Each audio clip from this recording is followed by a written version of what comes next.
Saya ingin bertanya terkait hadis yang mengatakan bahwa doa harus terus dipanjatkan sampai dengan kita mencapai apa yang kita doakan.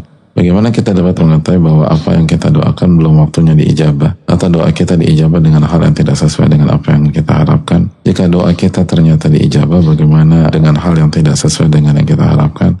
Apakah boleh kita tetap meminta dan berdoa dengan hal yang sama dan berdoa doa akan dijabah sesuai harapan kita?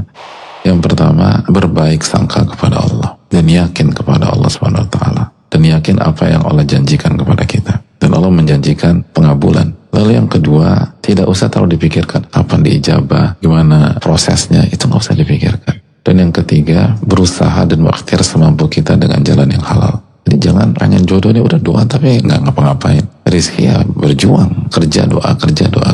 Jangan nunggu di rumah. Usaha sesuai dengan jalan yang halal dan totalitas. Lalu yang berikutnya, tawakal Allah.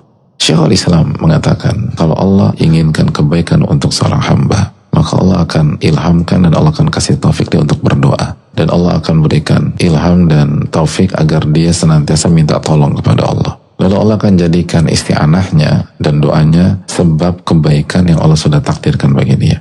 Lalu beliau membawakan ucapan Umar bin Khattab yang sangat terkenal. Aku tidak terlalu memikirkan bagaimana doaku akan dikabulkan. Yang aku pikirkan bagaimana aku terus berdoa. Sebab jika aku telah diberikan taufik untuk berdoa, pasti pengabulan menyertainya.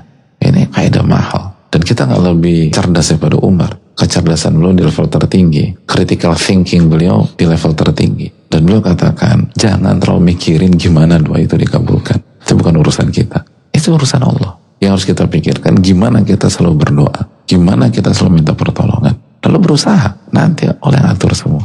Karena kalau kita diberikan ilham dan taufik untuk berdoa, otomatis pengabulan itu akan bersama doa-doa kita. Karena Allah yang berfirman, ud'uni astajib lakum, minta kepadaku aku akan kabulkan. Dan Allah berfirman, wa idza sa'alaka ibadi anni fa inni qarib ujibu da'watad da'i idza da'an. Dan apabila hambaku bertanya tentang diriku, katakan aku dekat, aku kabulkan doa orang yang berdoa. Allah nggak mungkin bohong. Innallaha la yukhliful mi'at, Allah nggak akan mengingkari janji-janjinya.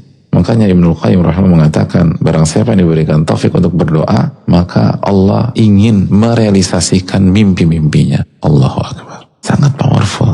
Jadi kalau kita punya cita-cita dan Allah ingin wujudkan cita-cita kita ke depan, itu langkah awalnya Allah kasih taufik kita untuk banyak berdoa tentang cita-cita tersebut. Sebaliknya, kalau Allah nggak ingin mewujudkan mimpi dan cita-cita, Allah nggak kasih taufik buat doa. Udah deh, ngandelin dirinya sendiri aja. Sombong, sok pinter, sok tahu, mengandalkan analisanya, perhitungannya. Tapi kalau orang diberikan taufik, dikit-dikit doa, dikit-dikit istikharah, dikit-dikit minta petunjuk, dikit-dikit isti'anah. Belum lagi kalau ditambah Allah mudahkan kita doa di tempat-tempat mustajab. Di sepertiga malam terakhir, ketika sujud antara adzan dan qomat, ketika umrah, ketika tawaf, ketika sa'i. Allah kasih taufik pada kita bisa berdoa di Arafah. Itu artinya Allah ingin mewujudkan mimpinya dan cita-citanya. Allahu Akbar. Apa pentingnya mendengar keterangan para ulama itu. Jadi ingat, orang yang lebih jenius daripada kita, orang yang lebih cerdas daripada kita, nggak mikir dengan cara berpikir demikian. Justru udah tembak aja terus. Kapan dijawabnya itu urusan Allah. Gimana caranya itu urusan Allah. Jalannya seperti apa itu urusan Allah. Urusan kita terus berdoa dan berjuang semaksimal mungkin, bertakwa semaksimal mungkin, dan berikhtiar dengan jalan yang halal. Nanti Allah yang atur. Sama kayak Nabi SAW ketika beliau umumkan kita akan umrah, ternyata dijegal di Hudaybiyah. Lalu sahabat nanya, kata engkau kita akan umrah? Iya, kita akan umrah. Tapi kan saya nggak bilang sekarang. Saya kan nggak bilang tahun ini. Saya umumkan kita berangkat. Berhasil nggak berhasil, urusan Allah SWT. Kita berusaha aja tahun ini. Oh ternyata dijegal tahun ini. Dan takdirnya tahun depan. Oh udah pulang tahun depan umrah qadha. Itu Rasulullah SAW. Simpel aja berpikirnya. Nggak mikir gimana ya ini.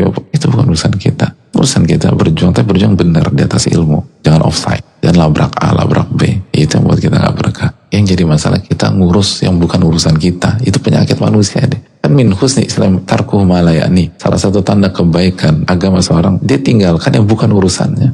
Yang ngurusin semua hal itu Arab. Kita ini makhluk. Tugas kita beribadah, menyembah. Bukan ngurusin semua urusan. Akhirnya ngurusin semua urusan, lupa doa, lupa sholat, lupa tawakal. Gak berkah juga.